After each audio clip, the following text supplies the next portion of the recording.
Welcome back to the Radical Race Series here, Season 2, penultimate round at Imola. Apologies for those technical problems in the last couple of moments. We're hopefully back now with Race 2.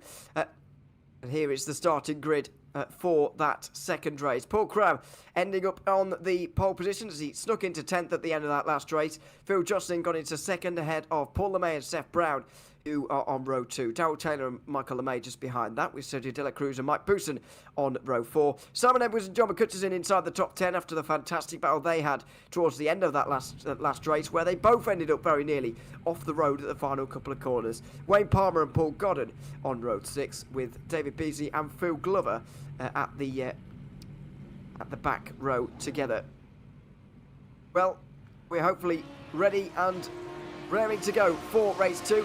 The lights will be coming on now for the 15-lap feature, and we will be getting back underway. Here we go, lights out at Imola, and Crab gets off to a good start. Step Brown goes nowhere, and through the middle, it's Mike Bousson and John McCutcheon, who have both had good starts. In towards turn 1, the top 3 will be single file, but what about behind? McCutcheon making a great start. He's already alongside his teammate Bousson. To the outside of Dylan Cruz, he goes as well. In 7th place. It's a great start from those guys. Bousson goes to the inside, and so does McCutcheon. There he goes on De La Cruz round the outside with the second one of Villeneuve. He's already up to 6th place from 10th here in the opening moments of this race. A fantastic start from him.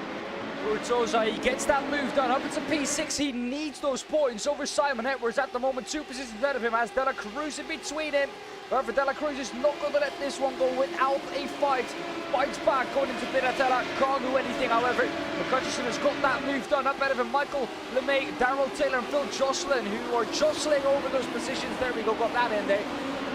But Taylor in the middle of it all, who gets a good exit. Phil Jocelyn has to defend going into Toza. Good start from all of them. They all get away nicely. This 15-lap race. Paul Cram, though, is going to be very dangerous in this one, I feel, because of finishing it 10th in the first race. Puts him on pole for this one, and he's in a great place to take home the full points. Down the inside goes Paul LeMay. That's McCutcheon goes through, and De La Cruz does as well. Edwards and Bousson all the same. That was a big incident down towards Ravanza, and it was Paul LeMay who was late on the brakes, getting into the back of one of the drivers in front. Everybody goes spinning off, and the main leaders already inside the top 5. Simon Edwards has made this move on Taylor, going down to Zamborero.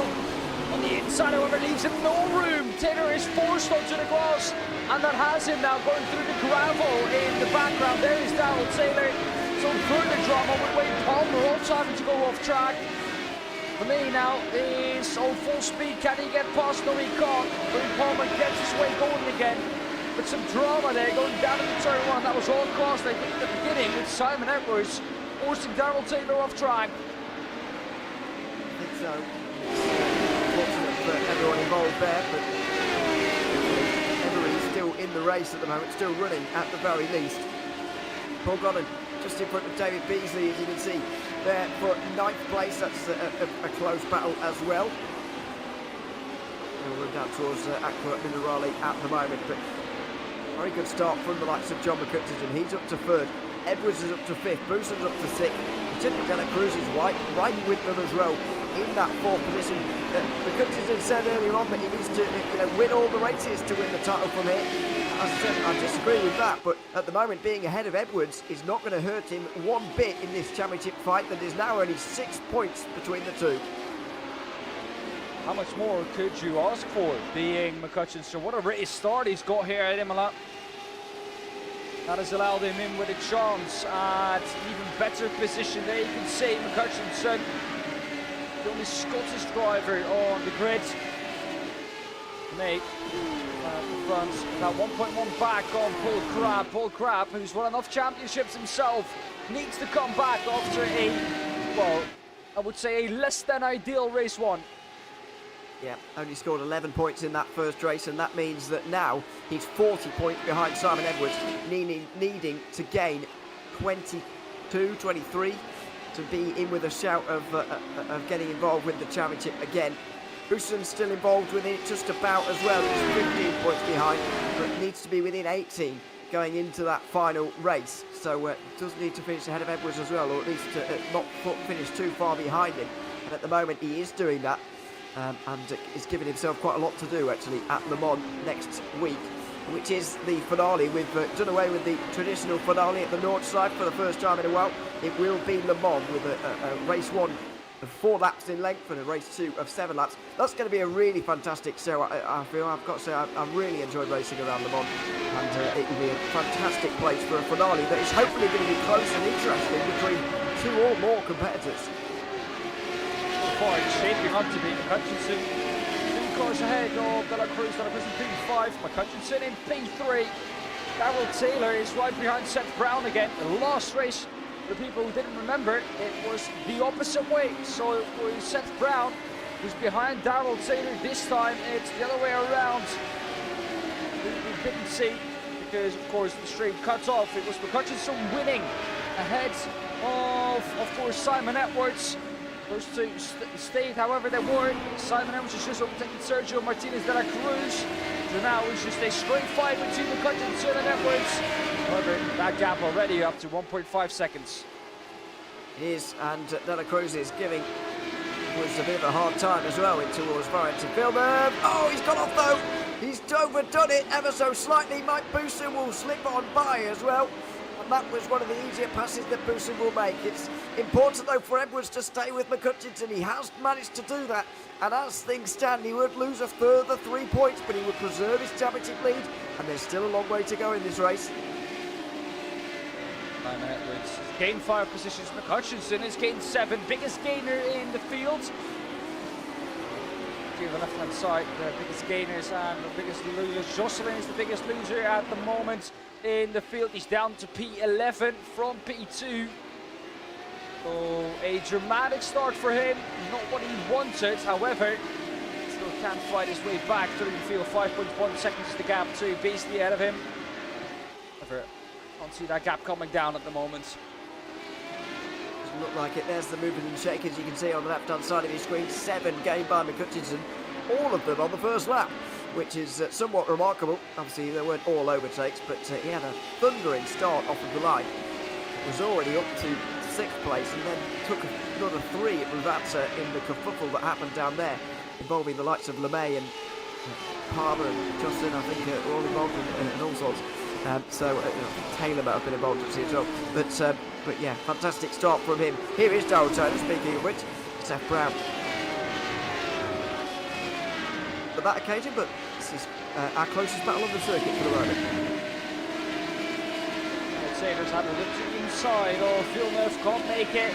Villeneuve is kind of a, you either go for it or you don't, because if you try and put a half move on into Villeneuve, it usually never really works, because just the braking zone to that corner, the first part you don't even really brake. It's only the second part of Villeneuve that you really brake for. Yeah, it certainly is. Very challenging couple of corners, and that's great.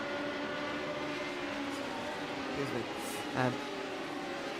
You see a lot of incidents around there from time to time as a result of Villeneuve. The curves around there especially, which are particularly dangerous. There's Paul Crabb, the first third of this race, just coming towards the end of that now, at the end of lap 5, with LeMay and McCutcheon not far behind. That's Michael LeMay, I believe, up there in 2nd place, I think anyway, up there at the moment, and McCutcheon just in behind. Here's Paul Crabb on board with him at the moment, and leading the field around. This is of course where he started, on the front, and is indeed leading the field around, but LeMay and McCutcheon both catching him at the moment, just behind this camera, challenging him ever so slightly for this race lead. Turn 1, 2 and 3 of Tom Burley has got into Villeneuve now. Too hard of a break, so they do actually break there. That's what I was interested in for this one. If they did break going down into Villeneuve that first part, and they actually do. Down to 2nd for Toza. To Piratella we go now. Piratella, you can't really see. This right-hander, easy flat, but then all of a sudden Piratella comes up to you really quickly. into the exit. An easy off track you can take there. If you go 4 tyres over that curb, is an off track, and your lap will be deleted in this race. You will have a certain amount of off tracks into the points that you can get. After that, well, you will get a drive-through, and that will very much, especially in a race that is 15 laps long, very much hurt your result. LeMay is 1.3 seconds back. He hits the curbs really hard though, going into Variante Alta, something that he didn't really expect. Coming out of Variante Alta, a quick run through to Rivazza, breaking at about 75 meters into the corner. A bit too late though for Paul Crabb. I was going to say 75 is a bit too late downhill. However, keeps it nice and tidy through the second part of Rivazza. That is a lap around this track. McCutcheon, by the way, has gotten through on LeMay, and here comes Edwards. I think there could be even 3 wide over the straight here. LeMay pinned to the outside, and here comes Edwards towards the inside. McCutcheon can't do anything. He's tried to go through at Rivazza. In the end, it's taken him longer than he expected, and Edwards goes through as a result. Huge moment in this championship now as McCutcheon loses out. That's especially damaging for him. He was in prime position to gain points today, but in the end has lost out as a result of this pass on LeMay taking a bit too long. Now he's got a lot of work to do to try and re-overtake Edwards. Can he do that? The pace between these two, from what we've seen this evening, has been very evenly matched. So it's going to be difficult for the Hutchinson to try and make amends on Edwards. However, Edwards looks very quick now. The gap 7.5 tenths. Hutchinson has his work cut out for him here. He really does. And, there's a lot of work to do from here. I don't know about you, but I thought that actually in the first race, Edwards was a little bit quicker and was just a bit stuck behind McCutcheon. I know he had the better straight line speed as well, as he often has to do, but because of those two factors, I think McCutcheon's going to find this very, very difficult to overtake, as he'll have less straight line speed and maybe even less pace over the course of a lap as well. That gap broke from 7.5 tenths to about 8 tenths. Very late on the brakes, so for McCutcheon, that is going to gain in time on entry. But that's going to lose him double as much on the exit. You see the gap up to almost a second. Just within that slipstream, coming onto the start-finish stretch. He will just about be gaining some time on Edwards. A purple lap time there, even with the overtakes today. 136.536. Not quite where we were in race number 1, but still, you have to say though, Ewan, very, very quick. Still got quite a lot of fuel on board actually, and that affects these light cars particularly more. Paul Crabb now really being caught, 8 tenths of a second to Simon Edwards, who's really closing in now. Maybe that's the one saving grace for John McCutcheon. If the 5-time champion gets stuck behind Paul Crabb, then maybe he'll be able to catch up in that sense. But at the moment, I can't see how he's going to manage that. Dips just below a second, the gap between 1 and 2 for the first time. Edwards is on a charge here. Paul Crabb, he's been quick, but I don't think he's been Simon Edwards and John McCutcheon quick. However, he might prove me wrong here, because the only thing he's so far had to do is manage that gap. What pace has he got in that radical? What can he do? Can he keep the championship leader behind him? It's going to be a tall order, and he has to do that at least for Crabb to be involved in the championship from here. It's looking like a very slim hope at this stage. I don't know if he's going to be able to manage it at all, in fact, at this point. In fact, I don't think he will at all. I don't think he's involved in the championship any longer. However, he will still want the race win from this. 7 laps remaining. As of right now, less than half the race in this one. The gap dips below 8 tenths. You can see the typical Simon Edwards straight line speed in full effect. Look at how much he's gaining just in the slipstream, just on the straight as well. The gap closes by about half a second just through there. He's now all over the back of Paul Crabb. Gap is half a second. Go on board with Simon Edwards. You can see this is the gap into Villeneuve. On the exit, he's going to lose a bit into Torza now. He's going to gain back some time. The exit, however, always seems to be better for Edwards. He seems to slow that car down a bit more on entry, but focus a lot on exit, which is where the strength of that car really is. Yeah, it certainly is. This is A fantastic onboard shot now of Edwards close to Crab, and I just can't see once again how Crab's going to be able to hold him back. Deep into Aqua Minerale there, and Edwards is even going to have the chance through here. He'll have the sun in his eyes up towards Variante Alto as it just sets over the crest there. And now Edwards will try and get the exit out of here. The running towards Ravazza and maybe the move in towards turn 2. For Hermit Cam here with Simon Edwards. Has a little look on the outside. Is Paul Crab going to allow him through? He's not. It almost looked like Paul Crab was lifting very early on the brakes for Paul Crab. Just wants to make sure he can defend that place going into the outside. Good exit now needed for Paul Crab, but I don't think he's going to get it with the straight line speed that 52 has had this whole evening. This might be all over for him. Might well be. McCutcheon's close as well, but Edwards is going to be through here very easily, and McCutcheon's going to try and gain as a result. He closes in, and Crab has just been swallowed up by everybody there. McCutcheon's a new fastest lap of the race so far, as Crab maybe realises there's way too much downforce on that car at the moment. There's no straight line speed, and he can't defend from either of them. McCutcheon is now going to have a tall task of overtaking Simon Edwards. We've seen how difficult it can be. However, Simon Edwards caught up behind Paul Crab. That allowed him to gain back some time. Now it's all on Paul Edwards or Simon Edwards to do it again. Paul Crab behind that, excuse me. Those names a bit mixed up. However, Simon Edwards needs to do it all over again. This might be the showing of a true champion in the making, of course, for this season. Simon Edwards, who's been put up with so much pressure, was putting John McCutcheon under pressure, didn't crack. Neither is Simon Edwards so far, but the pressure he's been dealing with so far this race is immense. It really is, and he's soaked it all up so far. Just about to complete 2/3 distance in this race at Imola here this evening. The Radical Race Series, the penultimate round, setting ourselves up for our Le Mans finale in 1 week's time. And towards Ravazza again, and it's still Edwards with about half a second. Now we'll get a good view as to how McCutcheon can maybe close this gap. Crab's really close behind.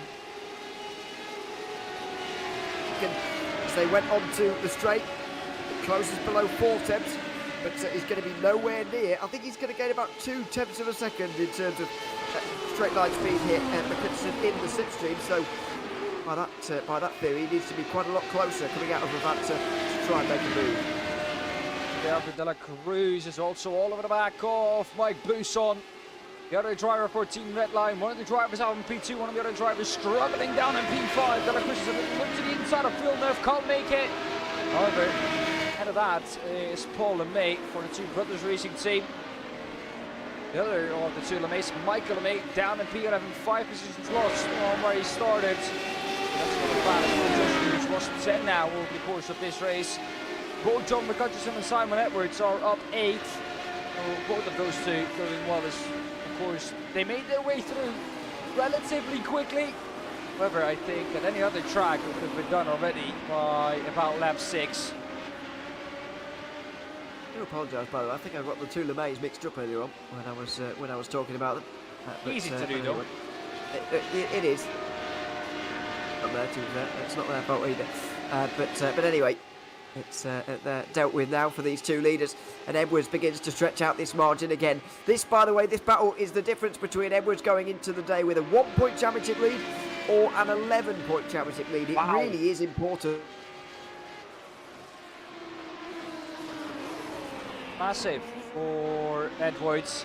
Also for McCutcheon, because if he can close that gap down to 1 point, he leaves everything open for that race. Hutchinson is 6 tenths back. Palmer is about 3 tenths back. It's the better exit out of Variante Alta. Now going into Rivazza. Has the inside for Rivazza, the outside for the entry to it. He's going to leave that, and I don't think he was quite comfortable going through there side by side. Everett Taylor is also in the back of Seth Brown. Well, like we said, now the roles are reversed. You can hardly blame someone for not being comfortable going side by side towards Ravazza, by the way. It's not so common that it works out very well, as we saw with Edwards and McCutcheon last race, for example, where they went side by side in towards those final couple of corners. Edwards gave it everything. He went off into the gravel.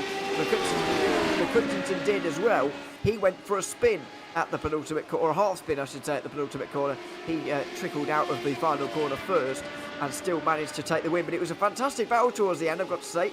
And shame we couldn't bring it to you, but it kind of says it all about this championship, really. It's now a two-horse race.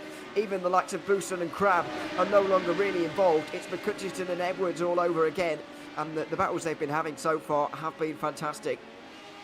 Palmer once again on the back of Jocelyn, however at the front is John McCutcheon, who's been closing this gap down, has been staying with Simon Edwards at least.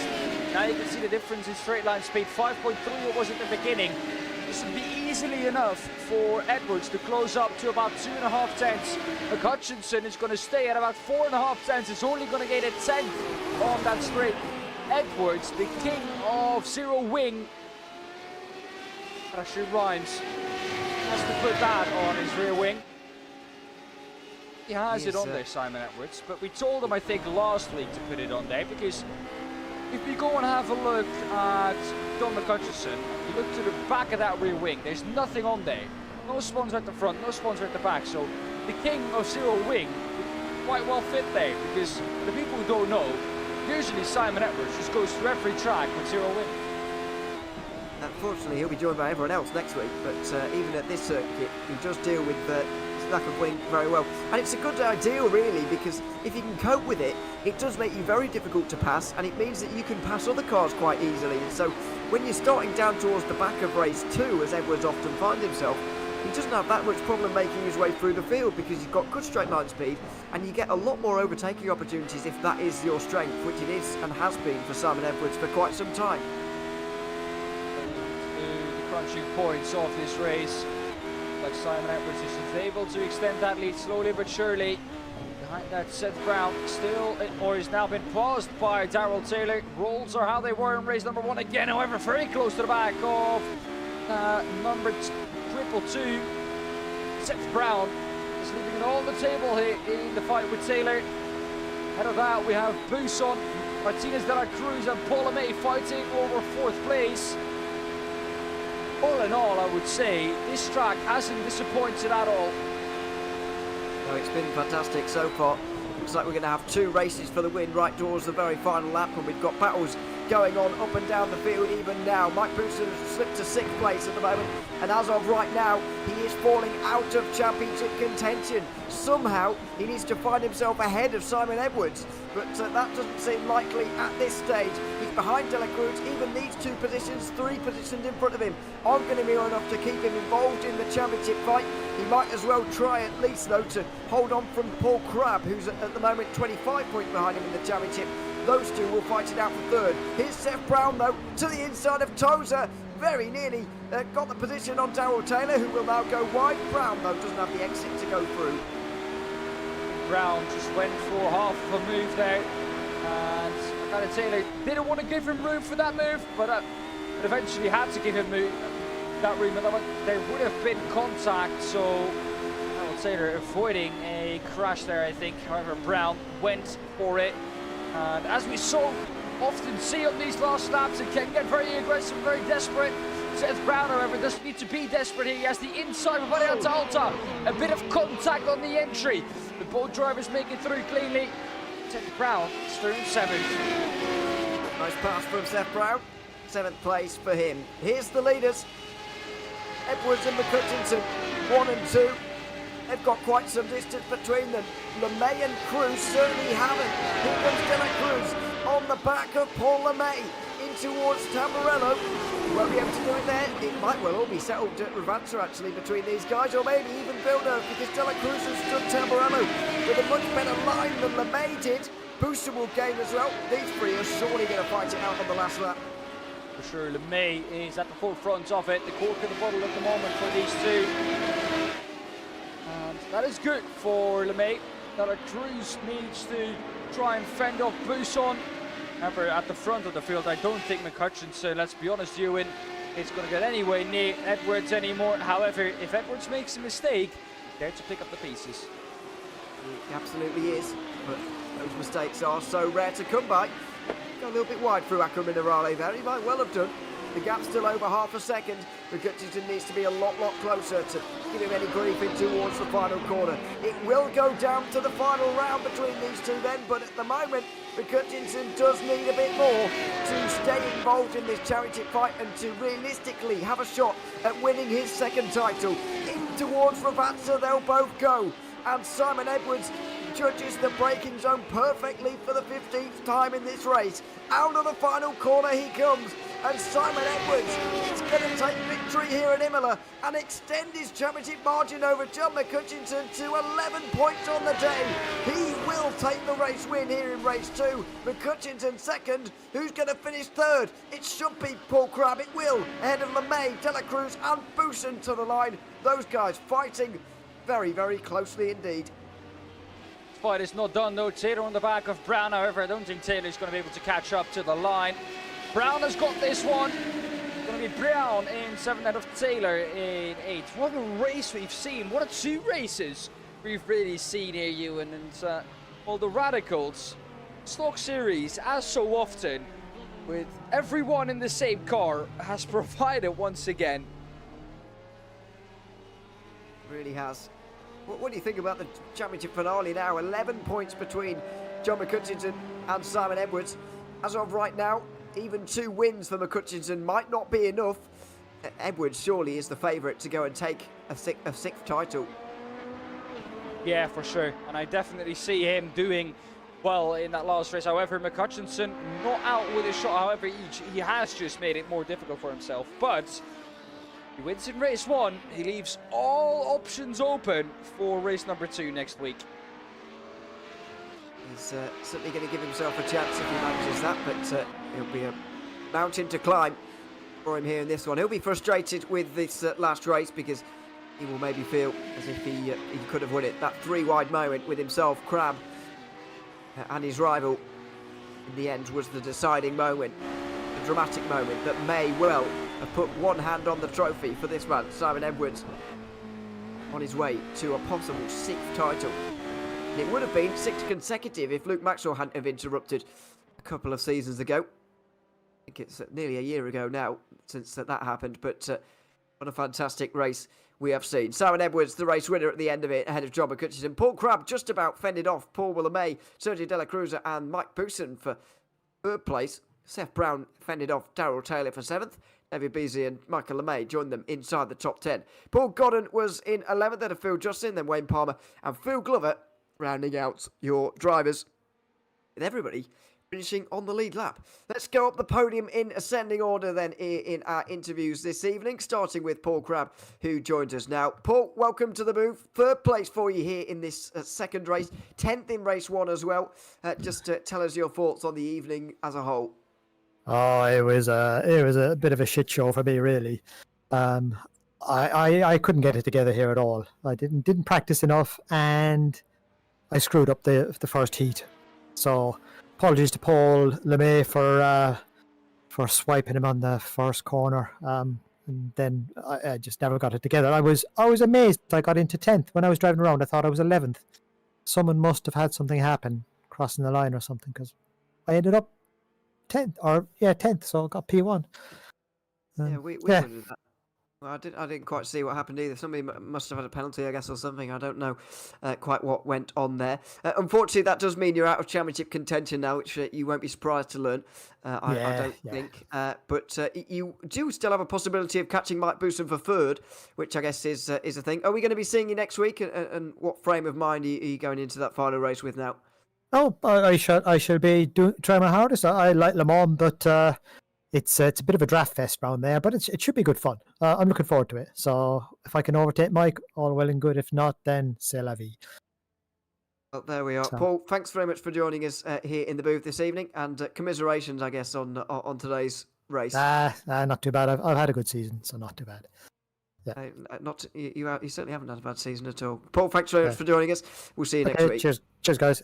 Thanks very much. Paul Crabb there, third place in race 2, 10th place in race 1. It was a second and a first for John McCutcheon, who joins us now as well. John, second place in race 2, but victory in race 1. How do you assess the evening overall? Is it a good one for you or an indifferent one?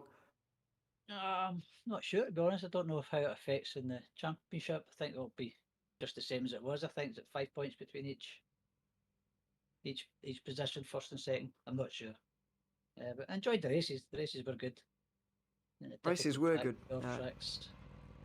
Yeah. My maths, by the way, has got you at 11 points now from Simon Edwards, just behind. So that's what I believe is the margin going into the final race. It is at Le Mans, of course. What do you think you can achieve around there? Do you think you can still take the title away from him? Definitely. I know Simon doesn't like Le Mans, but he'll be practicing like a demon all week, I'm guessing. With this super slick downforce he's got, it'll be hard to beat. Bit of a draft fest. But look forward to it. I like Le Mans. Yeah, we're very much looking forward to watching the races around there. John, congratulations on a double podium here tonight, first and a second. And we look forward to seeing you next week. Thanks, Ewan. Thanks very much. John McCutcheon there. First in race 1, second in race 2, just behind Simon Edwards, who had the reverse of those results and extends his championship margin by another couple of points. Simon, welcome along. 11 points is now your championship margin. Are you pleased with the evening overall? I was. I had a feeling I was going to be down a few more points there. But Paul May, I'll buy him a pint. Yeah, I mean, it was a bit of a calamity in race 2, lap 1. Just tell us about that opening lap with the reverse grid. Yeah, it was. I was just trying to be safe. I nearly spun myself by accidentally changing down into first into Tozer, screaming the engine. So I nearly blew the engine up. I nearly spun. But yeah, when we got down to the last 2 corners, I forgot what the name is. It was a bit of chaos, as you said. Yeah. And in the first race as well, to be fair, what was that last lap battle like with John? You sailed off into the gravel. He went for a half spin. To be honest, at the early point of the braking zone, it actually didn't look like either of you were going too deep into the corner. It looked like you were kind of settling for the positions that you found yourselves in. But in the end, you both went off. So what happened on that final lap? Well, I think we both tried to brake about 20 metres later than we could. So I locked up the left front. But I was going off anyway. I wasn't anywhere near as much as I went off. And John must have changed down early or something. So he didn't cause me to go off. I caused myself to go off. Yeah, and unfortunately he saved it. So I was, because I couldn't see him in my mirrors because of the angle. I was sort of, not a nice hope, but I was sort of hoping he'd had a bit more trouble and I could get back on track before he could. But then I thought, oh well, I'm starting ahead of him in the second race. But that didn't last long because I just got trapped behind everybody, and John managed to squeeze through a couple. But in the end, like I say, he got tangled up with Paul LeMay, and I got them both. And there's one more round to go at Le Mans. Championship margin of 11 points going into that final race. Well, I suggested Le Mans as an alternate because not everybody wants to run Nords. But I'm a lot quicker at Nords than I am at Le Mans, so maybe I'm regretting that now. So I get frustrated at Le Mans with the fast chicanes, in the first part of the track. And I end up losing time in them. So I've got to say it's probably a better circuit for racing, to be fair. So we'll enjoy that. But we look forward to seeing you there, Simon. Congratulations on a first place and a second place here tonight, and we'll see you next week. Yeah, thank you. Thanks very much, Simon Edwards, there in chatting to us after the race. Paul LeMay was up there as well. We'll chat to him now. Paul, welcome along as well. Good to have you here. Tell us a little bit about race 1, where unfortunately things didn't go exactly to plan for you, but you worked your way back up the order pretty well. How was that? Yeah, it's just one of those things, It's just, you can't sort of worry about it too much. Just get back in the groove and try and make as many places up as I could. It was really, really tough. And it's paved the way for race 2 as well, where you started up there. And I've got to say, towards the end of the race, there was a fantastic battle between you and loads of others at the end of that race. But how difficult was it to pass around here at Imola, where we know it can be difficult from time to time? It wasn't too bad in race 1, sort of fighting back. I really struggled to keep the pace in race 2. And towards the end there, I was just making silly mistakes, and I thought Sergio or Mike's going to come past soon, but I just about held on, so I'm thankful for that. A decent night for you overall, Paul. Not bad. Congratulations, Thank you. and thanks so much for joining us. Okay, cheers, mate. Bye bye. Thanks very much, Paul LeMay, chatting to us there after the race. And one final interview as well with Phil Glover, who we'll bring in right now. Phil, welcome along. An unfortunate evening for you in some ways, I suppose. How did you find yourself, or how did you find your evening, at Imola tonight? Well, to be honest, there was this little Italian girl. She said every time I come in the pit, she'll clean my windscreen for me. So it was just too tempting, to be honest. Yeah, it didn't go very well, did it? Two full starts, I'm afraid. 2 rolling starts. As soon as I put it in gear and just revved a little bit, moved forward. So I'll have to reset my clutch. But apart from that, it was quite good fun right at the back. Well, at least you like the circuit or whatever, and like racing around there. What are your opinions on Le Mans compared to Nordschleife, which we normally have at the end? Are you happy about the change? Yeah, I like Le Mans. It's not so many corners to remember, but still pretty tricky all the same. Yeah, that is a good point, to be fair. Something to consider. Phil, thanks very much for chatting to us once again, and we look forward to seeing you there. Yep. See you later. Right, Practice my thanks very French. Absolutely. Phil Glover there chatting to us after the race here at Imola. Well done. That just about does it for us here at the Radical Race Series here this evening. A good evening of racing here at Imola, but Simon Edwards getting one step closer to another championship. You've got to say that he's got about one hand on it right now, but still has to close it out, still has to do the job at the finale.